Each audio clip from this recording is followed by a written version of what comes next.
Ada makhluk hidup di sini. Xiao Yan kaget, dan pandangannya langsung beralih ke bayangan hitam.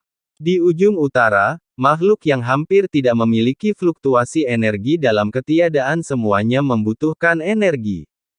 Biasanya sulit bagi makhluk hidup untuk hidup di lingkungan yang ekstrim seperti itu. Apalagi, sering ada badai kosong di sini, dan bahkan jika ada beberapa makhluk kosong, ini bukan tempat yang baik untuk diambil.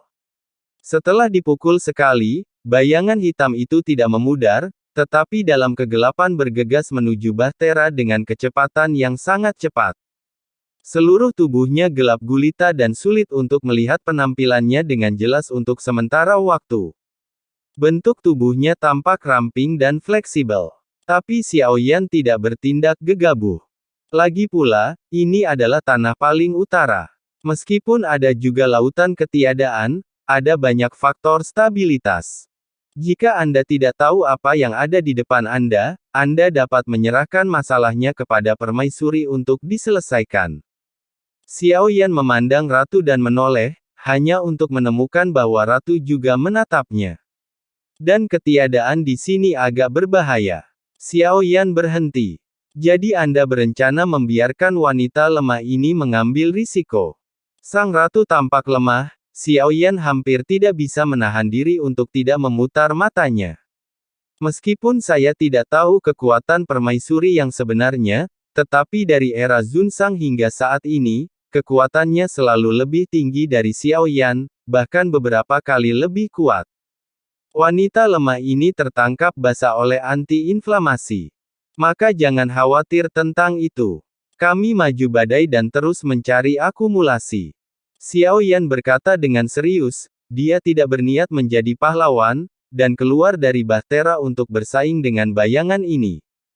Menurut apa yang dikatakan Xiao Yan, permaisuri mengabaikan bayangan hitam, dan membiarkan Bahtera yang baru saja terlempar oleh badai, berlayar menuju arah badai lagi. Bayangan hitam mengejarnya sebentar, tetapi segera menghilang.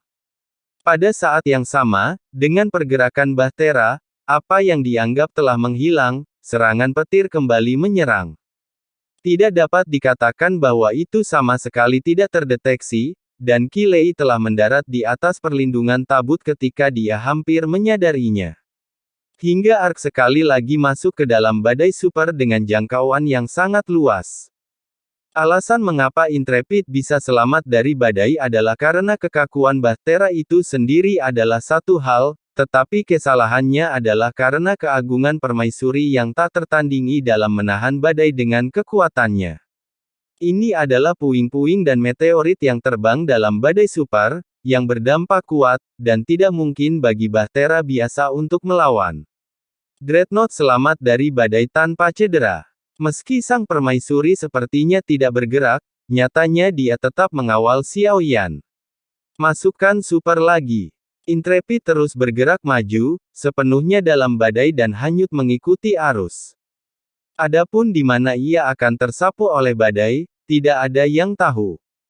Masih tidak lama kemudian, badai super melemparkan Intrepid keluar lagi. Setelah Bahtera stabil, hisapan yang kuat segera menarik Bahtera ke dalam kekacauan. Setelah beberapa saat, dia benar-benar memasuki suatu ruang. Semoga berhasil, sepertinya itu harus ada di tempatnya. Ratu melihat sekeliling dan berkata, apakah masih ada ruang di ujung utara? Xiao Yan melihat bahwa ruang di sekelilingnya bukan lagi ketiadaan, tetapi sepotong ruang yang kacau. Tanahnya tandus, dan tidak ada kehidupan yang bisa dilihat sejauh mata memandang.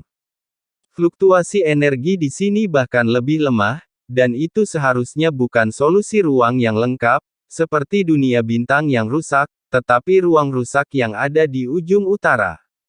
Saat Bahtera terus bergerak maju, tanda-tanda pertempuran muncul di sekitarnya. Ada sisa fluktuasi aura di sini dan sepertinya belum lama ini. Sejauh mata memandang, pemandangannya masih tandus. Dan ruang menjadi tidak stabil. Jika Anda ingin melanjutkan, Anda harus meninggalkan Bahtera, ruang di sini tidak dapat menahan energi Bahtera yang kuat. Xiao Yan sedikit mengangguk, badai yang membawa mereka ke sini, bahkan jika ada ruang, itu wajar untuk mengetahuinya. Dewa yang mundur perlahan membuka matanya, jika benar-benar ada akumulasi di dalamnya, dewa harus pergi ke sana. Dewa berjalan keluar dari klon stagnan dari ruangan di Bahtera, dan kemudian bergerak mendekati dewa, menyatu seperti bayangan. Setelah meninggalkan Bahtera, Ratu melambaikan lengan bajunya, dan Bahtera besar itu menyusut dengan kecepatan yang bisa dihancurkan. Dalam sekejap mata, Bahtera itu direduksi menjadi seukuran telapak tangan dan ditangkap oleh bawahan Ratu.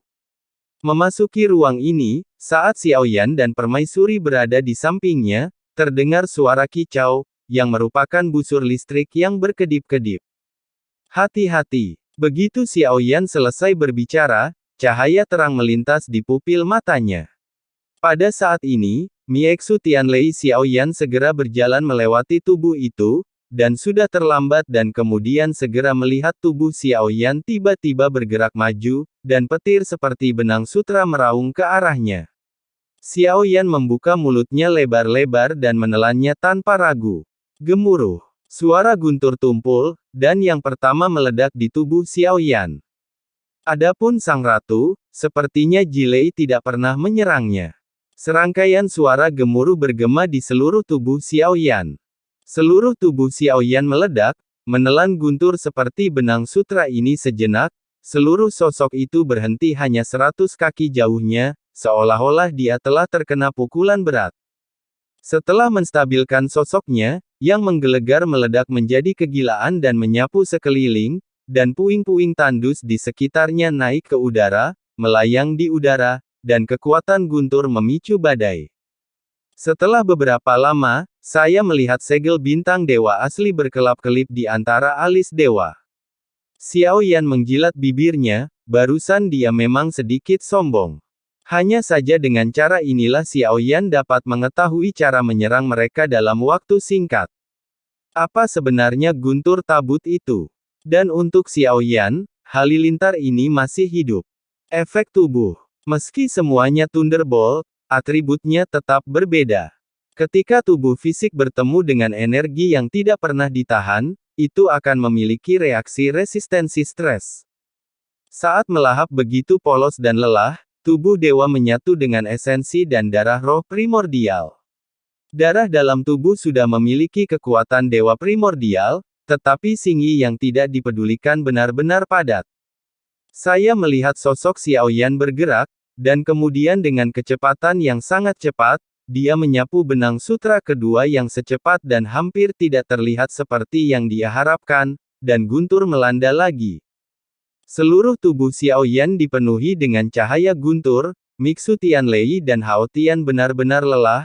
Shanghai dan Shenzhen Kenzun adalah makhluk abadi yang kuat, dan tubuh fisik mereka masih tak kenal takut. Petir kedua ditelan olehnya lagi. Suara guntur retak bergema di seluruh ruang. Kali ini, tubuh Xiaoyan hanya mundur sedikit, tanpa rasa malu barusan, dan dengan cepat terserap ke dalam tubuh Xiaoyan. Tapi senyum gemuk tubuh seharusnya hanya lebih jelas dalam 5 cara pertama meskipun kecepatannya cepat, kekuatannya jauh lebih lemah dari yang saya bayangkan. Xiaoyan berangsur-angsur melemah, ini adalah akumulasi, yang agak mengecewakannya.